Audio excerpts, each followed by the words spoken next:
दोस्तों कैसे हैं आप लोग। एक बार वापस से आपका स्वागत है मेरे चैनल में। आज हम आपके लिए लेके आए हैं बायोलॉजी का एक और टॉपिक का नाम है हमारे पादपों में लैंगिक जनन मतलब सेक्सुअल रिप्रोडक्शन इन प्लांट्स के बारे में बातचीत करेंगे। टॉपिक का नाम क्या है? प्लांट्स में पाया पादपों में लैंगिक जनन। तो आज का हमारा टॉपिक रहेगा। पिछले कुछ दिनों से हमने ये चीज़ देखी है कि अभी जो टॉपिक्स आ रहे हैं हम जो अपलोड करते हैं इसमें आपका कोई रेस्पॉन्स नहीं आता।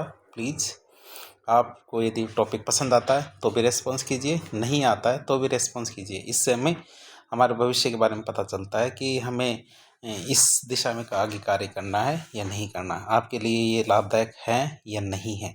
यदि ये नहीं है आपके लिए लाभदायक तो हम इसको कंटिन्यू नहीं करें, क्योंकि इससे दोनों की मेहनत खराब जाती है। तो आपसे विशेष निवेदन है कि यदि आप इन टॉपिकों को पसंद करते हैं तो चाहे लाइक ना करें लेकिन कमेंट ज़रूर करें।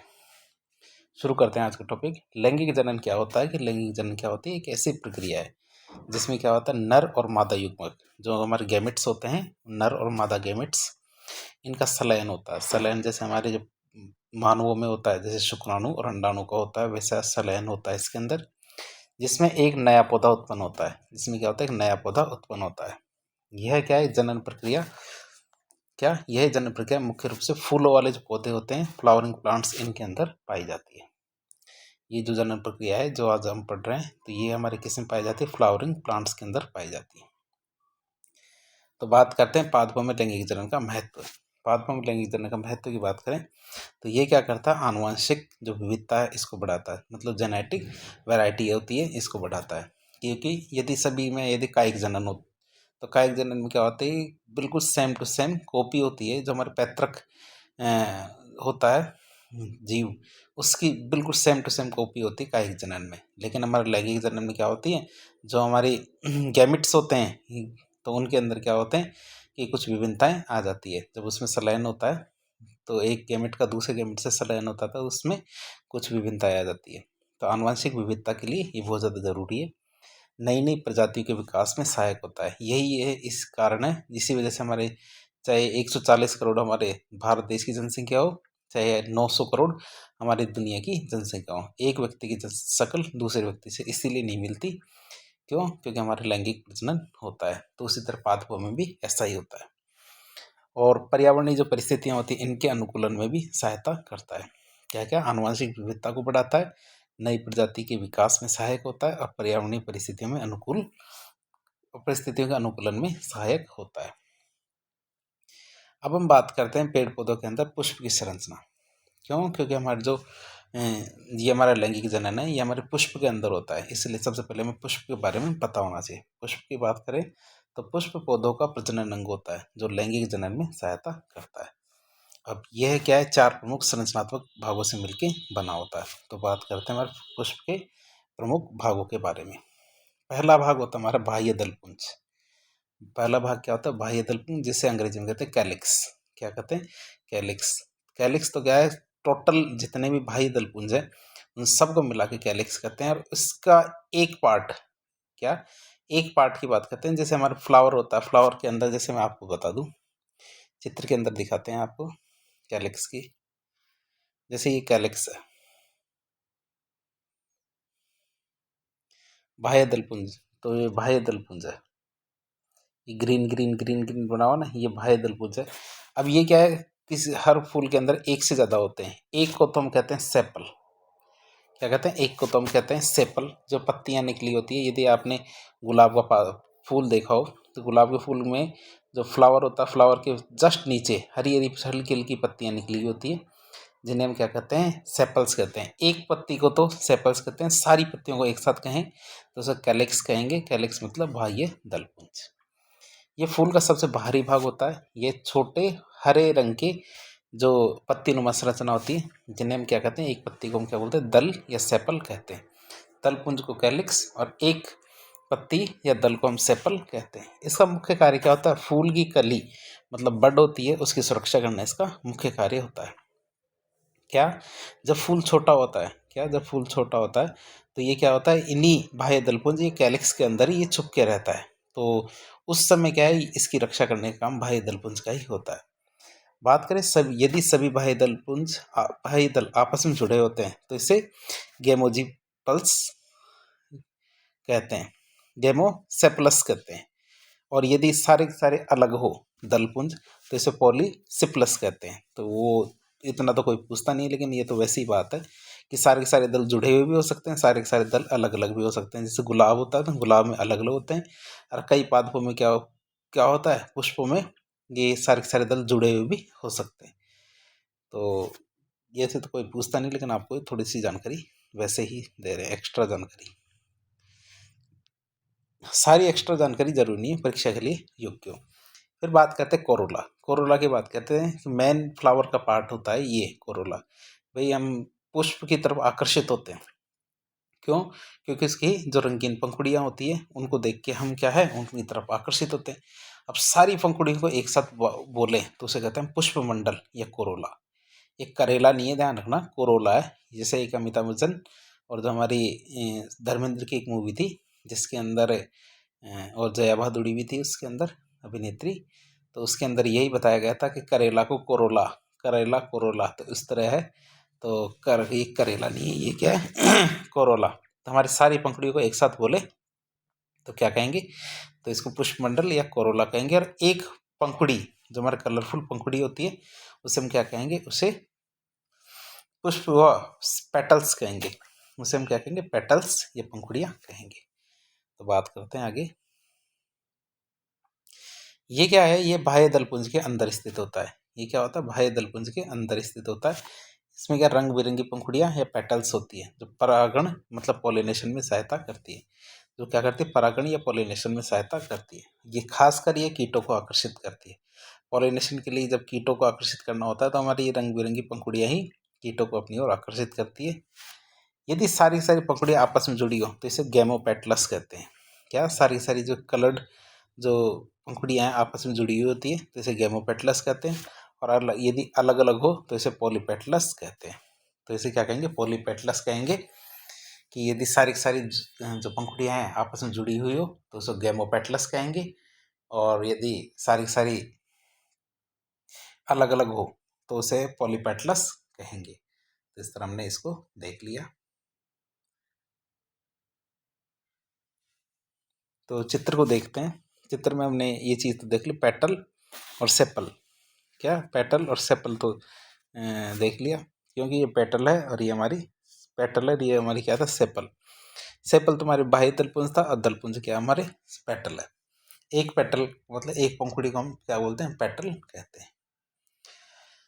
अब चित्र को थोड़ा सा एक बार वापस बताएंगे आपको। पहले इनको थोड़ा डिटेल से आपको समझा देते हैं ताकि आप इनको ठीक से समझ पाएँ। फिर आते हैं हमारे पुंकेसर मंडल। इसको कहते हैं एंड्रोशियम। क्या कहते हैं, एंड्रोशियम। एंड्रोशियम हमारे पुष्प के अंदर नर जनन अंग होता है। क्या, मेल रिप्रोडक्टिव जो ऑर्गन होता है उसे हम क्या कहते हैं, एंड्रोशियम या पुष्प पुंकेसर मंडल भी कहते हैं। यह पुष्प का नर जनन अंग होता है। जो हमारा पुंकेसर है तो पुंकेसर क्या कहता है, ये हमारे पुष्प का नर जनन अंग होता है। इसमें पुंकेसर होता है जो पराग उत्पन्न करता है। पॉलेंस होते हैं, स्टेमेंस होते हैं। एक को तो हम क्या कहते हैं, पुंकेसर, और सारे के सारे पुंकेसर होते हैं उनको हम क्या बोलते हैं, पुंकेसर मंडल एंड्रोशियम। जैसे चित्र में देखें तो चित्र में जैसे ये पीली आकृतियाँ बनी हुई है, यदि आप देख पा रहे हैं तो ये पीले पीले बने हुए ना, ये ये सारे के सारे एंड्रोशियम है। यदि हम कहें कि सारे सारे की एक साथ बात करें तो इसको एंड्रोशियम कहेंगे। और हम केवल एक की बात कर रहे हैं, क्या, एक की बात करें तो वो हमारे क्या होगा, पुंकेसर होगा। तो क्या होगा, वो पुंकेसर होगा। अब पुंकेसर क्या क्या है, दो भाग है। पुंकेसर या स्टेमन कहते हैं उसे। तो इसके दो भाग है। एक तो हमारा एंथर होता है। एंथर का मतलब ऊपर का ये येलो पार्ट, ये ऊपर का येलो पार्ट है, इसको तो एंथर कहते हैं। ये ऊपर दिख रहा है एंथर, एक धागे से जुड़ा हुआ है तो उस धागे को हम क्या बोलते हैं, फिलामेंट कहते हैं या तंतु। फिलामेंट या तंतु कहेंगे। तो इसको देख ले।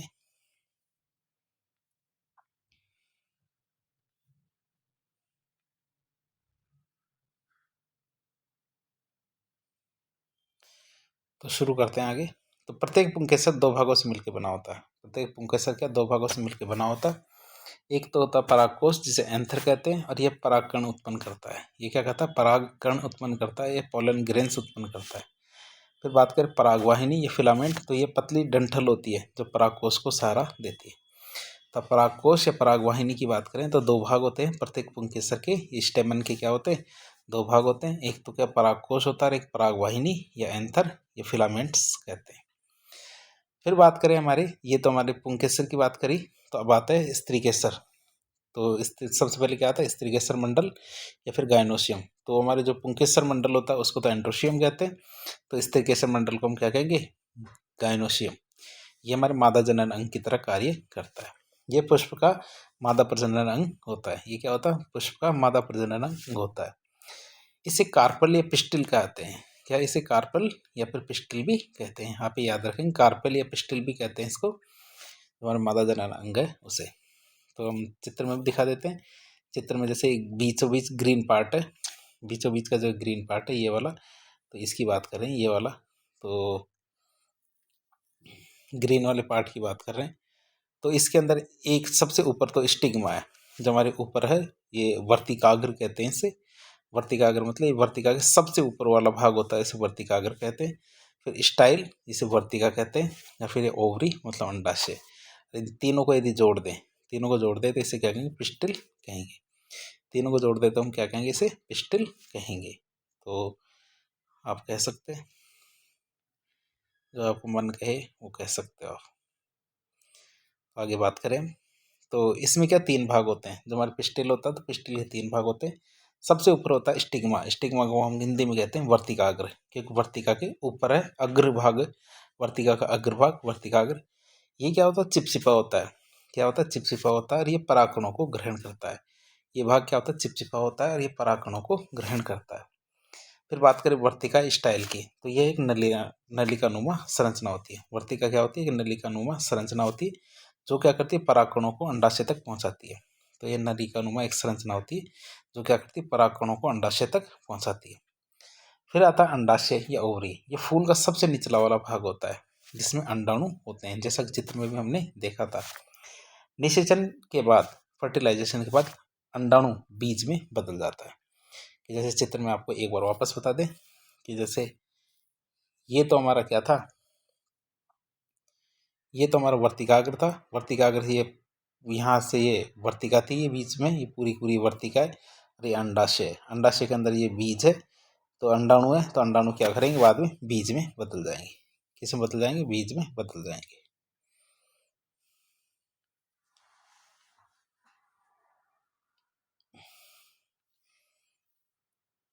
अब बात करें पुष्प के अन्य भाग कौन कौन से होते हैं। पुष्प के अन्य भागों की बात करें तो एक तो थैलेमस होता है, जिसे पुष्पासन कहते हैं। क्या थैलेमस या पुष्पासन, तो ये फूल का आधार भाग होता है जहाँ सभी पुष्पीय भाग जुड़े रहते हैं। तो ये क्या होता है, फूल का आधार होता है जहाँ सभी पुष्पीय भाग जुड़े होते हैं। इसमें पुष्पाधार या रेसिपेटल भी, रिसेप्टिकल भी कहते हैं, जो पुष्पाधार भी कहते हैं या रिसेप्टिकल भी कहते हैं। फिर आता पेडिकल, पेडिकल का मतलब पुष्पदन, पेडिकल का मतलब होता है पुष्पदन। तो ये वो डंठल होता है जो फूल को पौधे से जोड़ता है। पेडिकल की बात करें तो वो डंठल होता है जो फूल को पौधे से जोड़ता है, तो वो डंठल भी इसमें बहुत ज़रूरी भाग होता है। अब बात करते हैं पुष्प कितने प्रकार के होते हैं। या पुष्प के प्रकार देखें तो लैंगिक आधार पर पुष्प की बात करें तो एक तो उभयलिंगी पुष्प होते हैं और एक एकलिंगी पुष्प होते हैं।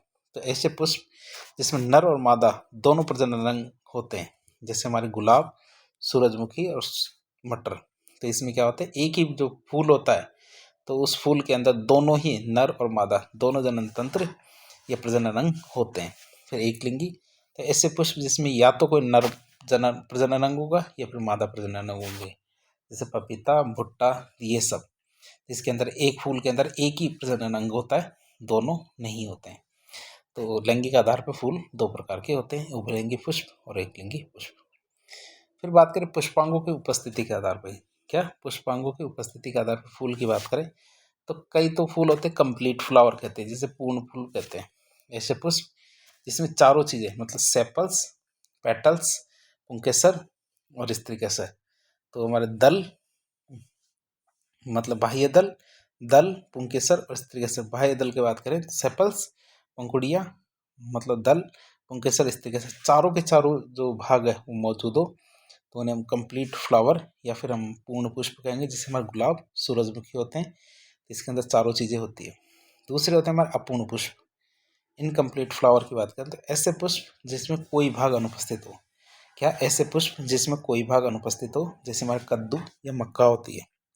क्या कद्दू या मक्का होती है तो इसमें क्या होता है, कोई ना कोई एक भाग अनुपस्थित होता है, तो उसे हम अपूर्ण पुष्प कहते हैं। अब सम्मिति के आधार पर देखें तो एक होता है अधिकारी पुष्प या एक्टिनोमॉर्फिक पुष्प, मतलब ऐसे पुष्प जिनमें क्या किसी भी समतल पर काटने से वो फूल बराबर हिस्सों में बट जाता है। जैसे गुलाब का फूल होता है, सूरजमुखी तो किसी भी अक्ष से उसको काटने की कोशिश करेंगे तो दो भागों में बांट सकते हैं, तो उसे अधिकारी या एक्टिनोमॉर्फस पुष्प कहते हैं। दूसरा होता है असधिकारी। असधिकारी की बात करें तो जाइगोमॉर्फिक, मतलब ऐसे पुष्प जिन्हें केवल एक निश्चित समतल पर काटने से बराबर भाग बनते हैं।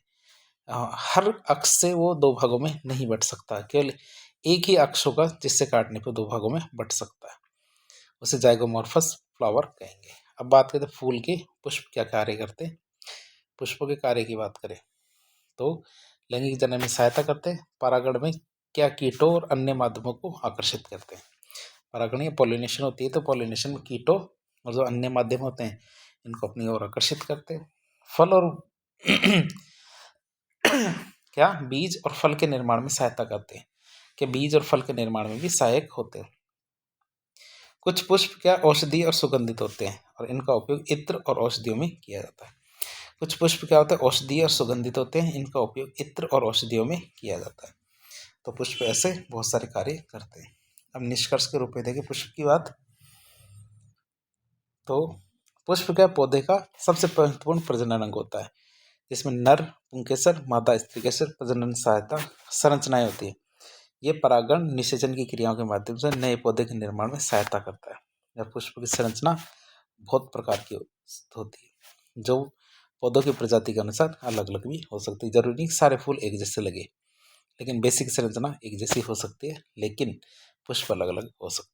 अब हम बात करें पादपों में लैंगिक जनन की क्या प्रक्रिया है। लैंगिक जनन की बात करें तो लैंगिक जनन मुख्य रूप से जो नीचे के चरण है उनमें होता है। सबसे पहले तो परागण, मतलब पॉलिनेशन होता है प्लांट्स के अंदर। जो हमारे निषेचन का पहला चरण आता है वो क्या आता है, पॉलिनेशन। प्लांट्स में पॉलिनेशन की बात करें तो परागण क्या होती है, वह जैविक क्रिया है।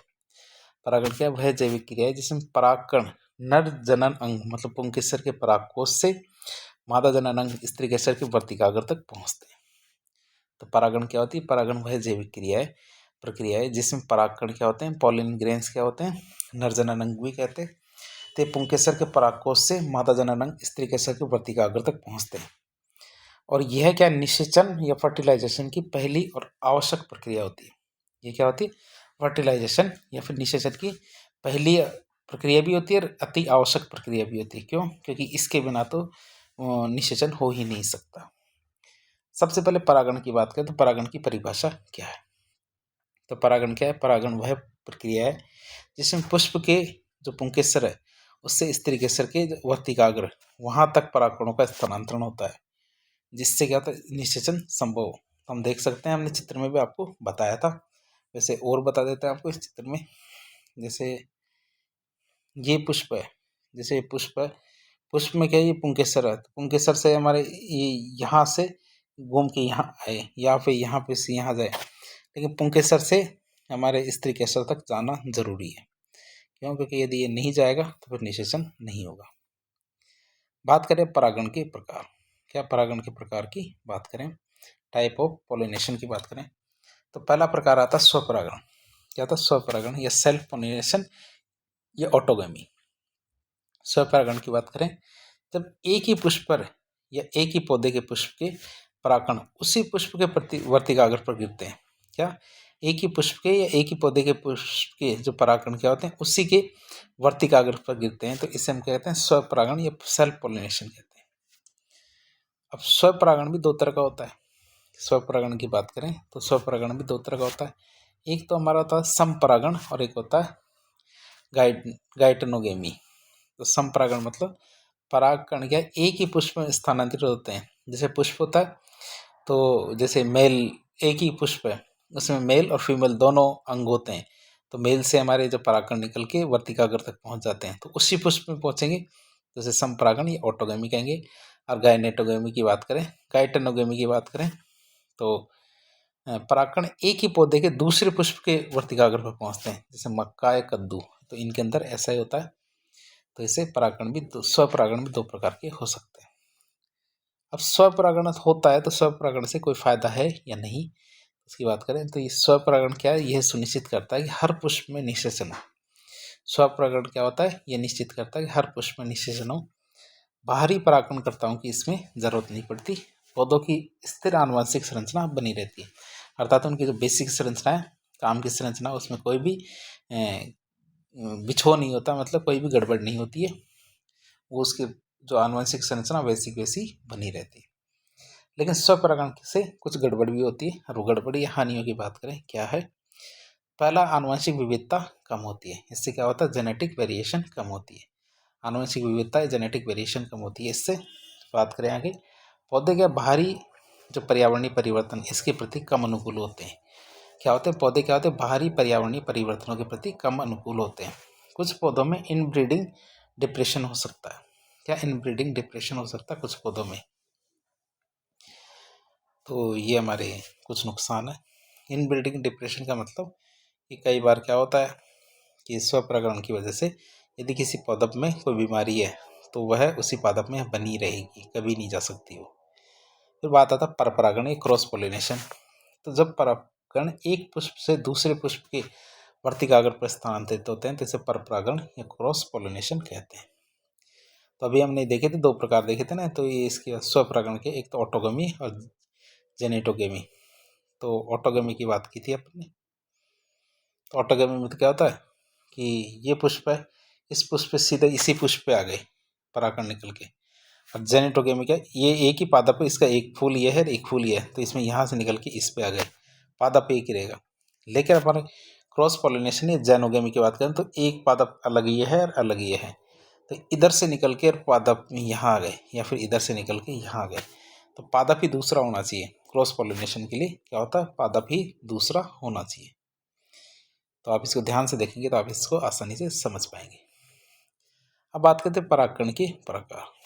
क्या परागकण के प्रकार की बात करें, परागकण क्या, पर परागण के प्रकार की बात करें, सबसे पहले बात करते हैं परागकण किसके द्वारा, जल द्वारा या हाइड्रोफिली कहते हैं इसे। जल द्वारा परागकण की बात करें तो जल द्वारा परागकणों का स्थानांतरण, जैसे हमारा हाइड्रिला वेलिसनेरिया या हाइड्रिला और वेलिसनेरिया जो पादप है उसमें हमारे जल के द्वारा परागण होता है। परागण किसके द्वारा, वायु द्वारा। एनिमोफिली मतलब हवा के द्वारा परागकणों का स्थानांतरण, किसके द्वारा, हवा के द्वारा परागकणों का स्थानांतरण, जैसे मक्का और गेहूँ। फिर बात करें परागकण कीटों के द्वारा, एंटोमोफिली मधुमक्खी, तितली और अन्य कीटों के द्वारा, जैसे गुलाब, सूरजमुखी। क्या, गुलाब, सूरजमुखी की बात करें तो मधुमक्खी, तितली और अन्य कीटों के द्वारा भी परागकण होता है, जैसे हमारे सूरजमुखी और गुलाब। इसके अंदर परागकण की बात करें कीटों के द्वारा। पक्षियों के द्वारा बात करें तो पक्षियों द्वारा परागकणों का स्थानांतरण, जैसे हिस्पिकस और चमेली। क्या, हिस्पिकस और चमेली की बात करें तो परागण पक्षियों के द्वारा, ऑर्निथोफिली पक्षी द्वारा परागणों का स्थानांतरण होता है। फिर बात करें परागण किसके द्वारा, पशु के द्वारा, जूलोफिली। जूफिली की बात करें तो कुछ बड़े पशु जैसे हमारे कैक्टस, अमरबेल, इनके अंदर हमारे कुछ परागण किसके द्वारा होता है, पशुओं के द्वारा। तो आप याद करेंगे परागण किस किस के द्वारा होता है, परागण जल के द्वारा तो हमारे हाइड्रिला वेस्लेनेरिया में, परागण हमारे वायु के द्वारा तो हमारे मक्का गेहूँ में, कीटों के द्वारा सूरजमुखी और गुलाब में, और पक्षियों द्वारा हमारे हिस्पिकस और चमेली में, और परागण पशुओं के द्वारा हमारे कहाँ कैक्टस और अमरबेल में हमारे क्या होता है, परागण होता है। अब आगे बात करें परागण, पर परागण के फायदे हैं कि नहीं, तो इसके क्या लाभ है। तो सबसे पहली चीज़, आनुवंशिक विविधता बनी रहती है। इससे क्या होता है, आनुवंशिक विविधता बनी रहती है, जेनेटिक वेरिएशन आता है। पौधों को नई जलवायु परिस्थितियों के अनुसार विकसित होने में मदद मिलती है। क्या होता है, पौधों को नई जलवायु परिस्थितियों के अनुसार विकसित होने में मदद करता है। रोग प्रतिरोधक क्षमता बढ़ती है इससे। इससे क्या होता है, रोग प्रतिरोधक क्षमता बढ़ती है, डिजीज रेजिस्टेंस बढ़ती है। इससे क्या होता है, डिजीज रेजिस्टेंस या रोग प्रतिरोधक क्षमता बढ़ती है। अब बात करते हैं पर परागण की हानियां भी है। क्या, पर परागण की हानियां भी, बाहरी परागण करताओ। क्या, बाहरी परागण करताओ जैसे हमारे कीट, हवा, जल, इस पर निर्भर होता है। पहली चीज बताएं कि ये ना हो, जैसे हवा, कीट, जल ना हो फिर परागण संभव ही नहीं होगा। तो इन पर निर्भर है। अधिक परागकणों का उत्पादन करना पड़ता है, क्यों? क्योंकि बहुत सारे तो नष्ट हो जाते हैं परागण के दौरान, क्या तो बहुत सारे तो नष्ट हो जाते हैं, तो संख्या में ज़्यादा उत्पादन करना पड़ता है। यदि परागकर्ता या परागणकर्ता अनुपस्थित हो तो निषेचन होगा ही नहीं फिर, तो ऐसा भी नहीं होना चाहिए, तो ये नुकसान है। अब बात करें परागण के साधन। पहला आता है जैविक परागण, परागण जो जीवों के द्वारा होता है। जैविक परागण में हम बात करें तो कीट द्वारा परागण, जिसे एंटोमोलॉजी कहते हैं, तो मधुमक्खियों, तितलियों, भ्रंग, ततैया परागण में बहुत सहायता करते हैं। या मधुमक्खियाँ, तितलियाँ, भ्रंग जो बीटल्स होते हैं और ततैया परागण में सहायता करते हैं, एंटोमोफिली। दूसरा होता है पक्षी परागण, जिसे ऑर्निथोफिली कहते हैं। हंस, कोलिब्री जैसे पक्षी परागण कहते हैं। हंस और कोलिब्री क्या है, जैसे पक्षी परागण करते हैं। फिर बात करें पशु परागण, तो कुछ बड़े स्तनधारी जीव जैसे हमारे चमगादड़, गिलहरी परागण में सहायक होते हैं। क्या होते हैं? कुछ बड़े स्तनधारी जीव जैसे हमारे चमगादड़, गिलहरी, ये क्या होते हैं? परागण में सहायता करते हैं। जैविक परागण में हम क्या, जीवों के द्वारा परागण करते हैं। दूसरा होता है अजैविक परागण, मतलब जिसे एबायोटिक पॉलिनेशन कहते हैं। तो ये बिना जीवों के परागण की बात करते हैं। इसमें वायु परागण और जल परागण होता है। परागकण हवा के माध्यम से फैलते हैं, जैसे मक्का और गेहूँ।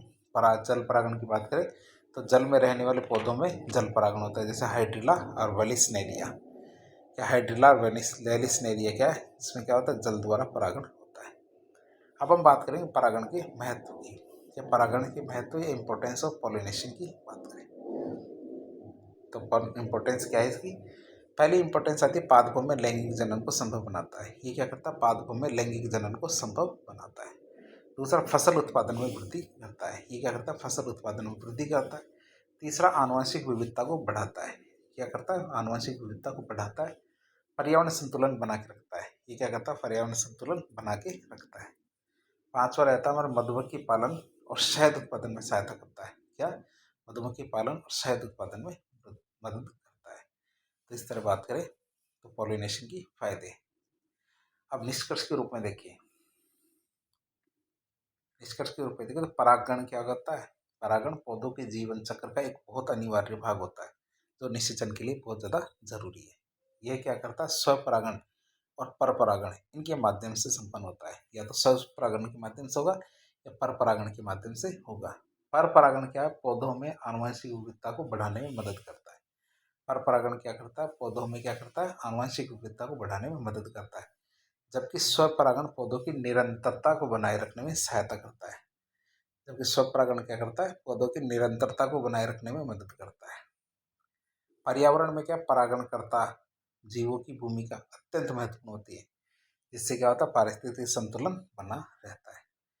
क्या होता है? पर्यावरण में परागणकर्ता जीवों की भूमिका अत्यंत महत्वपूर्ण होती है, जिससे क्या होता है? पारिस्थितिकी संतुलन बना रहता है। अब हम बात करेंगे निषेचन की। अभी तो हमने परागण देखा, पहले पुष्प देखा था, परागण देखा। अब बात करेंगे हम निषेचन की। पादपों में निषेचन की बात करें तो निषेचन की परिभाषा क्या होगी? निषेचन वह प्रक्रिया है जिसमें नर युग्मक मतलब मेल गैमेट और मादा युग्मक मतलब फीमेल गैमेट, इनका संलयन होता है। इन दोनों का क्या होता है? संलयन होता है, जिससे एक नया भ्रूण या एम्ब्रियो बनता है। यह प्रक्रिया क्या, पुष्पीय पौधों मतलब एंजियोस्पर्म्स और हमारे जिम्नोस्पर्म पौधों, इन दोनों में अलग अलग से होती है। दोनों को हम देखेंगे। एंजियोस्पर्म और जिम्नोस्पर्म दोनों में अलग अलग तरह से होती है।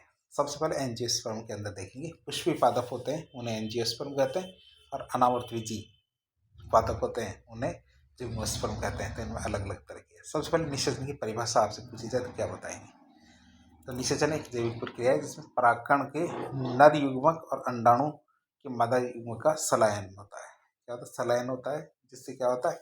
निषेचन, निषेचित युग्मनज बनता है। जिससे क्या होता है? निषेचित युग्मनज बनेगा, तो इसे हम क्या कहते हैं? निषेचन कहेंगे। अब हम बात करें निषेचन की प्रक्रिया, ये process of fertilization in angiosperm प्रक्रिया की बात करते हैं। सबसे पहले परागण होगा। क्या होगा? सबसे पहले परागण होगा। निषेचन से पहले परागण होता है, जिसमें परागकण पुंकेसर के परागकोश से स्त्री केसर के वर्तिकाग्र तक पहुंच जाते हैं। तो पहला काम हो गया परागण का, तो हो गया सब बहुत बढ़िया। ये स्वपरागण और परपरागण के माध्यम से हो सकता है, हमें कोई दिक्कत नहीं है। हमारे तो जो परागकण आने चाहिए, परागण कैसे भी हो, हमें इससे ज़्यादा दिक्कत नहीं है। अब बात करेंगे हम क्या, परागकण का अंकुरण या पोलन जर्मिनेशन की। पोलन जर्मिनेशन या परागकणों का अंकुरण की बात करें तो जब परागकण वर्तिकाग्र पर गिरते हैं तो ये जल अवशोषित करता है। परागकण क्या होते हैं, वर्तिकाग्र पर गिरेंगे तो ये क्या करता है, जल अवशोषित करता है और अंकुरित होकर परागनली या पोलन ट्यूब बना लेता है। वहां पहुंचने के बाद जल अवशोषित करेगा, जल अवशोषित करने के बाद परागनली या फिर पोलन ट्यूब को बना लेगा। परागनली वर्तिका से होते हुए अंडाशय तक पहुंचती है। परागनली क्या करती है, वर्तिका से होते हुए अंडाशय तक पहुंचती है। परागनली के अंदर दो नर युग्मक होते हैं। जब परागनली जब वर्तिका से होते स्टाइल से होते हुए अंडाशय तक पहुंच जाएगी, जब ये पहुंचेगी तो उसमें क्या दो नर युग्मक होते हैं। कितने, दो नर युग्मक होते हैं। अब इसकी क्या डिटेल तो बहुत हैवी है। हैवी का मतलब इतनी ज़्यादा सीखने की आपकी ज़रूरत नहीं है, क्यों, क्योंकि ये बायोलॉजी का पार्ट है, लेकिन इतना डीपली आपको नहीं होना चाहिए। जितनी जानकारी उतनी काफ़ी है आपके लिए। निषेचन की बात करें तो निषेचन कैसे होगा। परागनली अंडाशय में प्रवेश करती है तो परागनली अंडाशय में स्थित अंडाणु तक पहुंच जाती है। अब द्विगुणन निषेचन की बात करें, यह केवल पुष्पी पादप जो एंजियोस्पर्म्स होते हैं उनमें पाया जाता है। तो जैसे हमारे दो मेल गैमेट्स होते हैं तो उनकी बात करें तो जैसे ही हमारे अंडाशय तक पहुंचते हैं तो दो तरह के निषेचन होते हैं। पहला निषेचन होता है जिसे सिंगेमी कहते हैं, जिसमें नर युग्मक अंडाणु से संलयित होकर एक निषेचित युग्मनज या जायगोट बनाता है और यही जायगोट आगे जाके एम्ब्रियो या भ्रूण का निर्माण करता है। दूसरा निषेचन, दूसरा नर युग्मक द्विगुणित केंद्र कोशिका जो सेकेंडरी न्यूक्लियस है इससे संलयित हो जाता है और एंडोस्पर्म या 3N बनाता है जो भ्रूण को पोषण प्रदान करता है। तो परीक्षा में यदि आपसे पूछ लिया जाए कि दोहरा निषेचन किसे कहते हैं, तो दोहरा निषेचन की बात करें तो जो हमारे एंजियोस्पर्म पादप होते हैं, पुष्पी पादप होते हैं, इसमें क्या होते हैं कि दो प्रकार का निषेचन पाया जाता है। पहले प्रकार के निषेचन में तो क्या होता है, एक नर युग्मक क्या करता है, अंडाणु से निषेचन करता है जिसे सिंगेमी या सत्य निषेचन कहते हैं। क्या कहते हैं, सत्य निषेचन भी कहेंगे इसे। और सत्य निषेचन के बाद क्या होता है, जो जायगोट बनेगा, युग्मनज बनेगा और युग्मनज से हमारा भ्रूण बनेगा। दूसरा मिथ्या निषेचन या छद्म निषेचन भी कह सकते हैं। तो इसमें क्या होता है, जो हमारा दूसरा नर युग्मक है, ये दूसरा नर युग्मक उसी अंडाशय में क्या होता है, एक कोशिका होती है द्विगुणित केंद्र कोशिका जिसे सेकेंडरी न्यूक्लियस भी कहते हैं, उससे जुड़ जाएगा और 3N बना लेता है। क्यों, क्योंकि एक N तो हमारे जो नर युग्मक उसके पास है और 2N किसके पास होते हैं, हमारी जो केंद्र कोशिका होती है सेकेंडरी न्यूक्लियस इसके पास होते हैं। तो तीनों दोनों मिलके 3N बना लेते हैं और 3N बन के क्या बनता है, एंडोस्पर्म, जो क्या करता है, जो बनने वाला भ्रूण होगा उसको पोषण प्रदान करने का काम करता है। समीकरण की बात करें, द्विगुणन निषेचन के समीकरण, तो फर्स्ट फर्टिलाइजर में एग और मेल गैमेट्स मिलकर जायगोट बना लेते हैं। सेकंड फर्टिलाइजेशन के अंदर secondary nucleus 2N, male gametes N, दोनों मिलके 3N मतलब एंडोस्पर्म बना लेते हैं।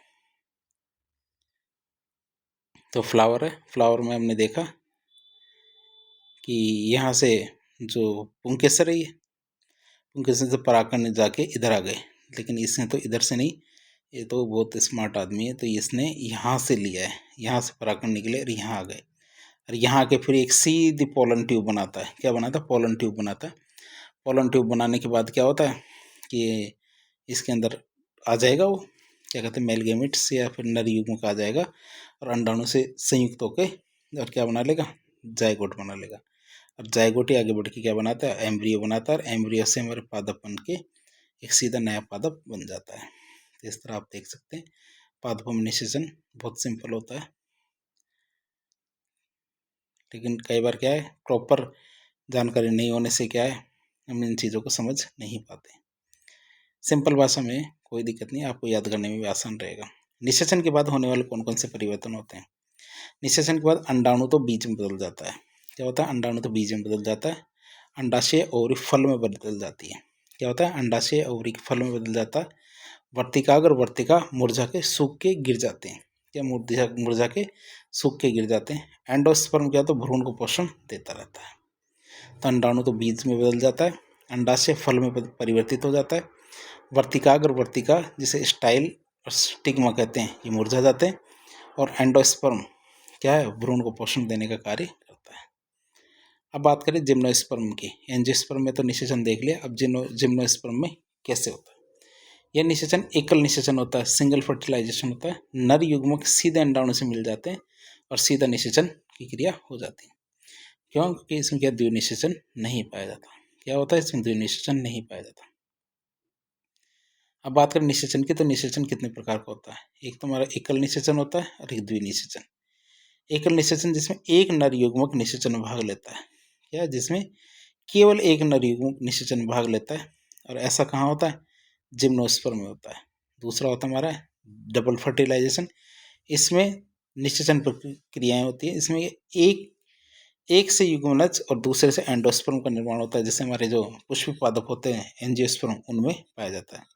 और ये केवल सपुष्पक पौधे, ये पुष्प पौधे जिसे एंजियोस्पर्म कहते हैं, उनके अंदर ये वाली चीज़ पाई जाती है। फिर बात करें निषेचन की। निषेचन हो गया, तो निषेचन का क्या महत्व रहेगा? तो इससे क्या नए पौधों की उत्पत्ति होती है। निषेचन से क्या होता है? नए पौधों की उत्पत्ति होती है, आनुवंशिक विविधता को बढ़ाता है। ये क्या करता है? आनुवंशिक विविधता को बढ़ाता है, बीज और फल निर्माण में सहायता करता है। ये क्या करता है? बीज और फल निर्माण में सहायता करता है, और पर्यावरणीय जो अनुकूलन है इसमें भी सहायता करता है। क्या कहता है? पर्यावरणीय अनुकूलन में सहायता करता है। अब हमारे जो निषेचन तो हो गया, अब निषेचन के निष्कर्ष देखें। तो निषेचन पादपों की सबसे महत्वपूर्ण जैविक क्रिया है। यह पौधों की उत्पत्ति होती है, जिससे क्या नए पौधों की उत्पत्ति होती है। पुष्प के पौधे एंजियोस्पर्म में द्विगुणित निषेचन पाया जाता है, जो इन्हें क्या अन्य पौधों से अलग बनाता है। निषेचन के बाद बीज और फल बनते हैं, जो पौधों के जीवन चक्र को आगे बढ़ाता रहता है। अब बीज और फल के निर्माण की बात करें, किसकी? बीज और फल निर्माण की बात करें, सीड और फ्रूट फॉर्मेशन की। तो निषेचन के बाद अंडाणु बीज में बदल जाता है, और अंडाशय ओवरी फल में बदल जाता है, बीज भ्रूण में बदल जाता है। बीज में मौजूद जो एंडोस्पर्म है वो पोषण देने का कार्य करता है। अब बात करें अंकुरण की, जर्मिनेशन की बात करें, तो ये जब बीज अनुकूल परिस्थितियां, मतलब जल, ऑक्सीजन, तापमान जब उसको मिलती है। क्या? बीज की बात करें तो बीज को जब जल, ऑक्सीजन और तापमान जैसी अनुकूल परिस्थितियां मिलती है, तो ये बीज के अंकुरित होकर एक नया पौधा बना लेता है। तो ये बीज क्या करता है? अंकुरित होकर नया पौधा बना लेता है। इसे हम क्या कहते हैं? जर्मिनेशन या अंकुरण कहते हैं। अंकुरण की बात करें तो अंकुरण कितने प्रकार का होता है? अंकुरण दो प्रकार का होता है। एक तो हमारा एपिजियल और एक क्या होता है? हाइपोजियल। एपिजियल और एक हाइपोजियल। एपिजियल किसे कहते हैं? कोटिलेडन मिट्टी के ऊपर आ जाते हैं, जैसे बीन्स। कोटिलेडन क्या होता है? मिट्टी के ऊपर आ जाते हैं, जैसे हमारे बीन्स होते हैं। और हमारे ये कहते हैं ना, अधोवृक्कीय और अधोमृतिक अंकुरण, कोटिलेडन मिट्टी के अंदर रहते हैं, जैसे मक्का। तो कई बार क्या होता है, जैसे अंकुरण होता है तो उसके बाद में जो बीज पत्र होते हैं, कोटिलेडन्स मतलब बीज पत्र होते हैं, जैसे चना होता है, चने के अंदर दोनों भाग बीज पत्र होते हैं, वो भी धीरे धीरे करके बाहर आ जाते हैं। तो ऐसा हमारे एपीजियल जर्मिनेशन के अंदर होता है, और हाइपोजियल में वो नहीं होता, सीधा पादप ही, छोटे छोटे पादप ही बाहर आता है। बात करते हैं इंपॉर्टेंस। तो हमारा सेक्सुअल रिप्रोडक्शन हमने देखा पादपों के अंदर, इसका इम्पोर्टेंस क्या है? इसकी इम्पोर्टेंस क्या देखते हैं। पहली बात कहें तो नई प्रजाति का विकास होता है, इससे आनुवंशिक विविधता से पौधों की नई किस्में उत्पन्न होती है। फिर दूसरा संतुलित पारिस्थितिक तंत्र, तो परागणकर्ता जीवों को भोजन और आवास मिलता है। क्या? परागणकर्ता जीवों को भोजन और आवास मिलता है। कृषि में उपयोग की बात करें तो बेहतर फसल उत्पादन के लिए विविध जो पौधों की किस्में हैं उसको विकसित कर सकते हैं। तो हमने निषेचन को पूरा कर लिया है, निषेचन को नहीं, हमने पादपों के अंदर लैंगिक जनन को पूरा कर लिया है। ओवरऑल इसका कंक्लूजन या फिर निष्कर्ष देखें इस आज के टॉपिक का, तो लैंगिक जनन पौधों में आनुवंशिक विविधता को बनाए रखने और नई पीढ़ियों को जन्म देने में महत्वपूर्ण भूमिका निभाता है। यह परागण, निषेचन, बीज निर्माण और अंकुरण की प्रक्रियाओं के माध्यम से संपन्न होता है। विशेष रूप से द्विगुणित निषेचन से केवल पुष्पक पौधे या एंजियोस्पर्म में पाया जाता है, जो क्या है, इनके अंदर पाया जाता है, जिससे बीज के अंदर भ्रूण और पोषण प्रदान करने वाला एंडोस्पर्म बनता है।